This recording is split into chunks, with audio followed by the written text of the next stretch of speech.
Okay, well, I'm finally making the project update video. A couple of weeks late because cold one week and then that led on to laryngitis the next week. My voice isn't completely back. It's still a little sort of scratchy in the throat, but I'm feeling okay enough to do this video. Like the beard, letting it grow out now that I have the opportunity. This is the longest it's ever been, and it doesn't look too bad now. It looked kind of awful several days ago, but I think once it got over that weird, awkward hump, it's just getting better. So this is fun. One of the many advantages of being stuck at home, aside from not having a commute, which is very relevant to this video, don't have to commute in the morning, and just have more energy, and my sleep schedule is finally regular for the first time in several years. So that's the silver lining in all these things. So let's see. So in this video, I'm gonna discuss several things. So I'll tell you about the project to begin with, and some of the precedents, like other photographers who have taken photos out of their car.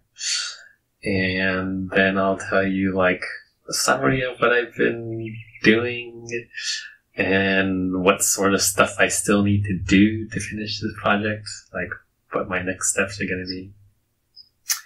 So, let's see. So, first, about the project. Okay, this project is basically part of a series or whatever I've been working on for a long time. I started taking pictures out of the car in 2004 when I got back the first time I went to college. I started out shooting black and white film in Leica M2, and I have a little spoolie viewfinder on it. Then I found out that having to manually advance the film was kind of annoying, so that's when I got a Konica Hexar RF. I always used the Nikon 50 f1.4 LTM lens for that period of the series, and I always shot it at 1.4, and I had the shutter speed at 1/60th of a second, and I shot Ilford Delta 3200 because most of my commutes were late at night. I was going to night classes and stuff like that back then. So that's what I shot. F1.4, 60th of a second on ISO 3200, and that got me pretty good night shots and stuff like that. So other times I shot with a Pentax Spotmatic with the 51.4 and just Tri-X and stuff. So I'll show you some of those photos, in post-processing, so you'll see what I'm talking about. And then after a while, I sort of lost access to my home darkroom because the garage got filled up. And then I started using my iPhone to take these photos. And then in 2019, that's when I finally started this particular project, which was to do panoramic photos with the moment anamorphic lens. And I got the idea to do that after I saw Catherine Opie's Freeway series, which wasn't taken from a car, but it was, panoramic photos of freeways, and I thought, okay, this panoramic thing might be useful for me, because I want to get, like, as wide and as all-togetherness, just get the whole view of the road, which is sort of like Google Street View, and that goes back to like Doug Rickard's New American Picture type whatever project. I forgot what it was called, but whatever. I'll get back to it later. But so that's why I got the idea to do this panoramic photo project. And like I started taking photos of my commute because I just wanted something to work on creatively. That was really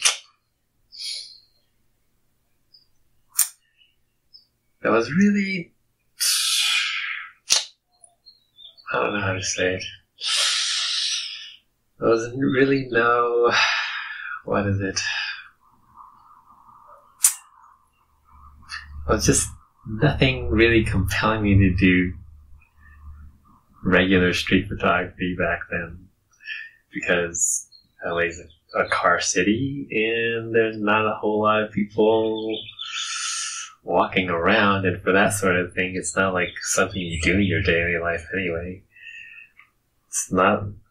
This is not really a place where you walk around, so you drive everywhere, you see all sorts of things, stuff happens while you're on the road, and that's that's the daily experience. So that's why I started taking photos from the car. And also, the whole commute thing sort of was an issue all the time. Like, it was a freaking drag to have to drive to all these places at the times when I had to go there and all that sort of thing. So commutes have always been like a big part of my life. Generally a bad part of my life. Like, I mean, you probably read the studies where they like say that people with longer commutes are more likely to be depressed and everything, and just generally unhealthier and everything. Like, it's when you have to drive a lot, you're not in a situation where you're in a walkable neighborhood or something like that. You're just unhealthier, and then you're exhausted when you get home after being stuck in traffic. It's like mentally and physically and everything. Like, so just totally wiped out at the end of the day, and you don't have time for developing your interests, or socializing, or doing, fun stuff in general. Learning new things. You just get stuck in a spiral of hopelessness and boredom, and just sort of I don't know. You just get that feeling of doom and feeling of being trapped and things like that, which is completely opposite of what car culture was advertised as back in the post-war era. It's not freeing or anything like that. It's just a huge drag. It just sort of sucks the life out of you, and that just ruins everything as far as I don't know, whatever. You're not going off too much of that. But anyhow, so that's kind of what I that's like the main thing I want to get across in this project. That I want to get across the whole feeling trapped and being desperate for some spark of life out there, and just sort of the document the drama of all the boring things that happen, all the monotony and repetition, but also just being starved for, moments that are just beautiful with nice light or nice things that happen, and just sort of balance it out with all the lousy stuff that happens while you're out driving. So as far as precedents go, I'll put it like a list of all these photographers and projects in the description. So it's always nice to do research on what other people have done. It sort of gives you a sense of how you fit into the landscape of this genre. You get ideas for sort of where you want to go with it, and how you compare and contrast with how they approached the same subject or same technique of photographing. So let's see. So I'll just run through some of the main projects, and I'll put some photos up for a slideshow while I'm just running through the list. So first, we got the more fine art, conceptual, tough stuff first. Okay, so there's Ed Ruscha's Every Building on the Sunset Strip, and John Baldessari's The Backs of All the Trucks Passed While Driving from Los Angeles to Santa Barbara, California, Saturday, 20 January 63. And John Divola, Dogs Chasing My Car in the Desert, 1995 to 1998. And of course there's Doug Rickard's A New American Picture that I mentioned before. And then Lee Friedlander, America by Car. And Todd Hido, he did 2 books, I think, so far. A Road Divided and Roaming. And then next there are all these street and documentary photographers who are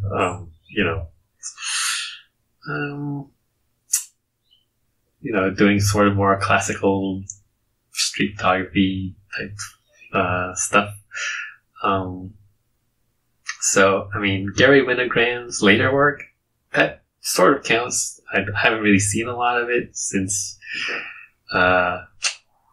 people generally frown upon that period of his work. They just say that it's aimless and repetitious and boring, and they say he lost the creative genius of his earlier work, but I'm sort of skeptical about that, because of the photos that I've seen, that's maybe my photos are just as bad as his, because there's some similarities there. There's a wide angle lens looking out from the window, and people are small, they're not close up like they were in his earlier work, and they're they're just sort of, I don't know, maybe they're a little more mundane and mechanical or something like that, sort of like what the Google Street View would do, but there's interesting stuff going on with the whole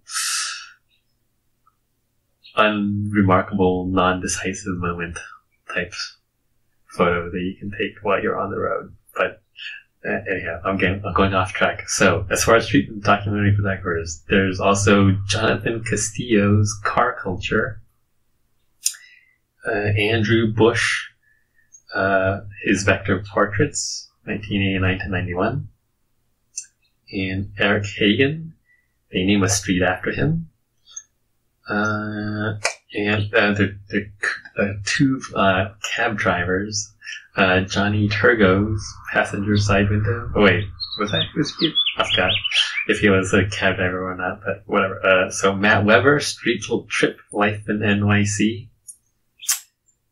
Yeah, I think he was definitely a cab driver too. So, let's see. There were a couple films that were particularly stood out that I really liked. So first, there's Under the Skin, which was the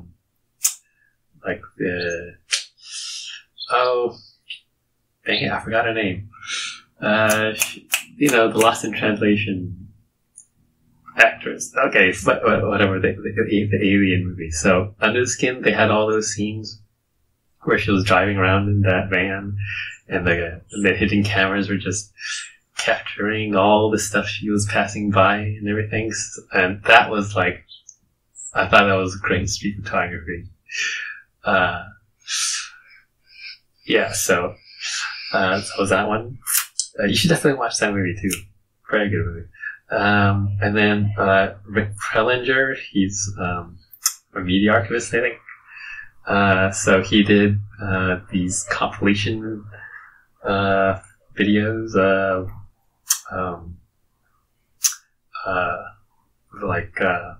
stock footage shot for the back screens of that you show when actors are driving around in a car and it just needs footage to put in the background. So it's got Lost Landscapes of Los Angeles, Lost Landscapes of San Francisco, and Lost Landscapes of New York. So that's found footage that was all put together. So that was really cool. There are also other fine art photographers who sort of took photos out of their car just on occasion, just sort of sporadically, Dido Moriyama, Dennis Hopper, Bruce Davidson, Stephen Shore, Marie Jose Jongerius. I'm not sure how you say her name. Jongerius, maybe? Yeah. Jongerius. And then Sam Abel, he took some diaristic sort of photos here and there. And, there were some more amateurs and graphic designers and whatever. I'll put that all in the description below, so.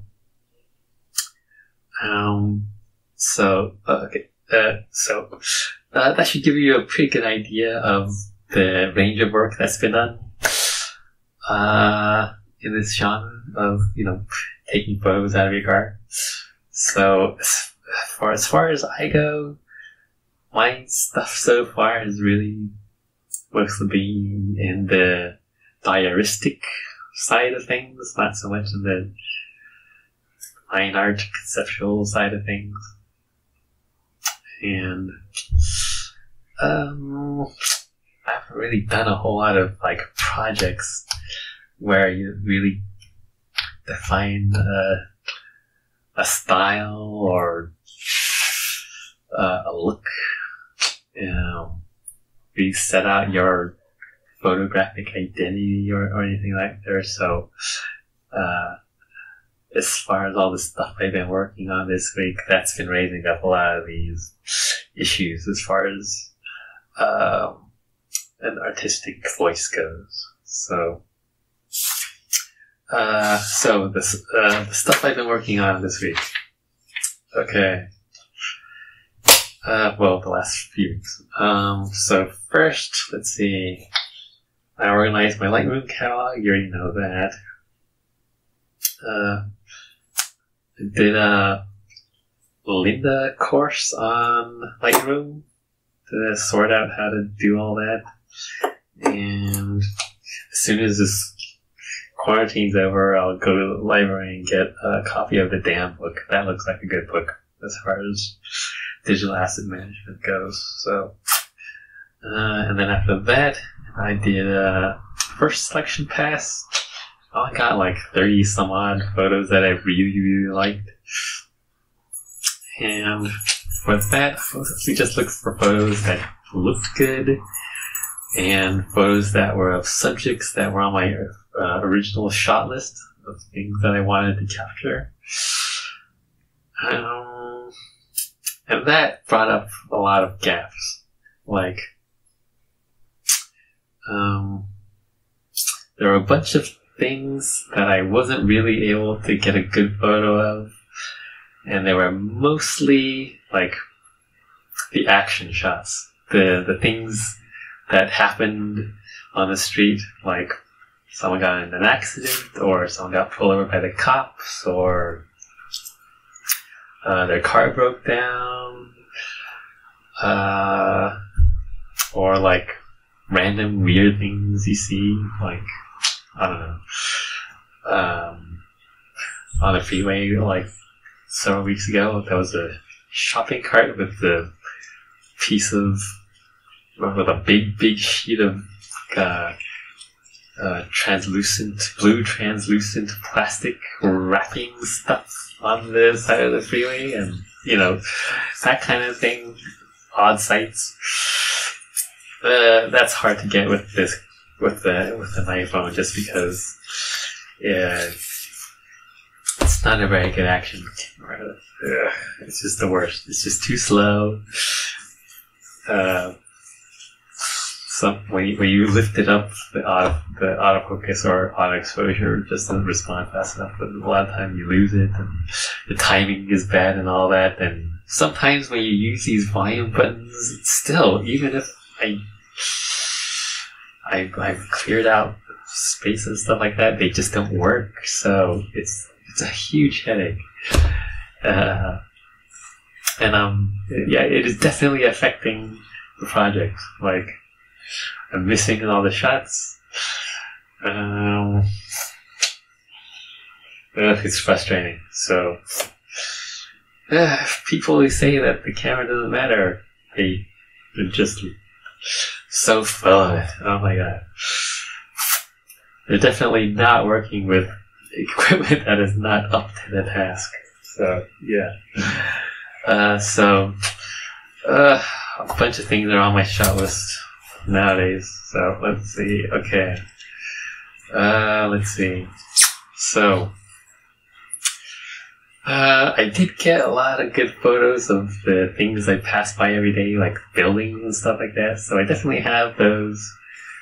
But just to get across the whole monotony and repetitiousness, I sort of want to get more good photos of the landmarks that I pass by every day. So you get the sense of you get that sort of Groundhog Day sort of every day being the goddamn same. So I definitely want to get more shots of the landmarks, but also I want to get a bunch of other things, like the cars breaking down, maybe someone whose radiator broke and like smoke and steams come pouring out of the car. I saw that once and I missed it. So mad. Definitely need more pictures of people being pulled over by the police. Still don't have any good photos of people putting on makeup or looking at their cell phone. Joggers, I just haven't gotten any good photos of joggers. Or people walking their dogs outside. I haven't gotten any good photos of dogs sticking their head out the window either. I got some, but they weren't any good. Bike riders, definitely want to get pictures of people riding their bike to work in the morning or whatever, as well as like the racers who are training, when they're all dressed up in their bike riding outfits. Just to have that contrast, people going to work, people training for a race or whatever. So that sort of action stuff I just haven't really been able to get very, very well. Just because of this stupid phone. What else? Okay, I haven't gotten any good photos of my car's reflection in the glass building or the car's shadow on the road. That sort of the Friedlander-esque thing. I want to do that. At least to see how it turns out. Also haven't gotten any good photos of fruteros. The guys with a fruit cart on the side of the road. There are no tunnels or anything like that on my commute, but I wish I got a good tunnel photo. And what else? The flower sellers. Flowers and fruteros. Want to get some photos of that. What else? Taco trucks too, of course. Can't forget. There's this one taco truck on the way to work that it's there sometimes, but whatever. It just hasn't worked out. But as far as the shot lists go. I want to get all these things, but on the other hand, it might be sort of counterproductive to just be so fixated on getting the whole experience, because comprehensiveness, I always tend towards comprehensiveness. Get everything that you can, but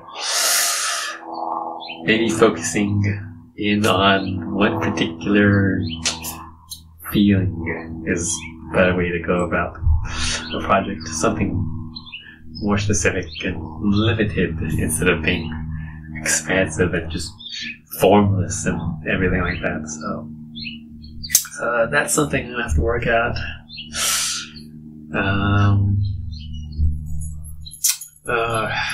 So anyway. Aside from that, did some quick post-processing with presets and just cropping things. As far as, as soon as the quarantine and everything is over, I'm gonna have to go get some prints so I can playing around with the colors and hang it up on the walls so I can just sort of,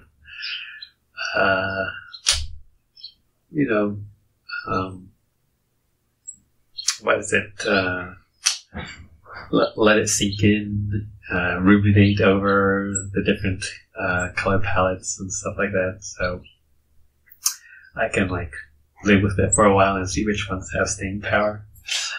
I sort of want to use a garish color palette just because of that. That sort of desperate looking for bright colors and some sort of sign of life and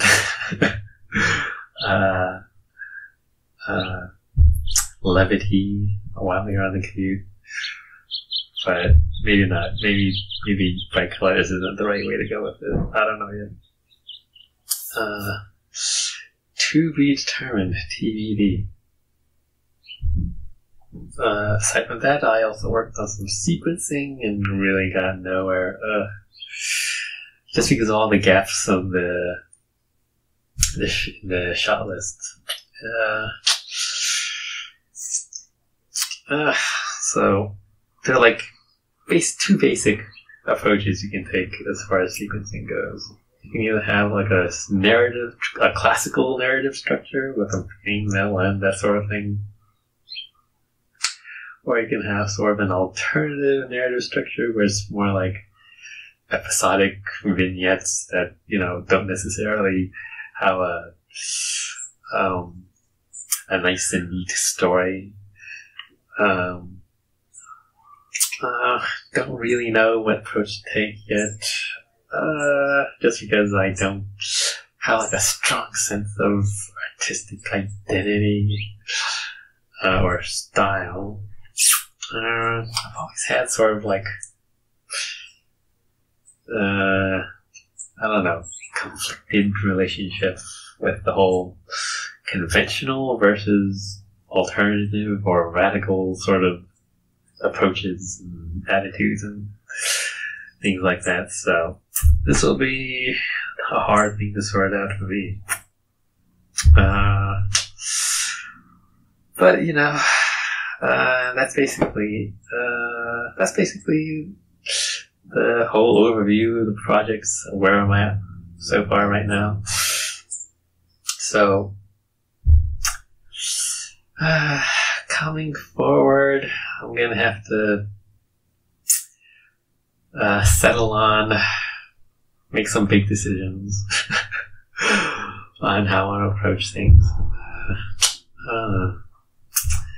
I might just cop out and do like something simple, like these are the photos when I'm going home and these are the photos when I'm coming back. But I want to push myself, come up with something that I'm really, proud of. So might end up having to remake the whole project after all. I might do something, I actually end up doing something more like the provocative photographers, just to get that feeling of hopelessness and bleakness and dissatisfaction across. Anyway, you tell me, what do you think? Any ideas about what I should do about all this stuff?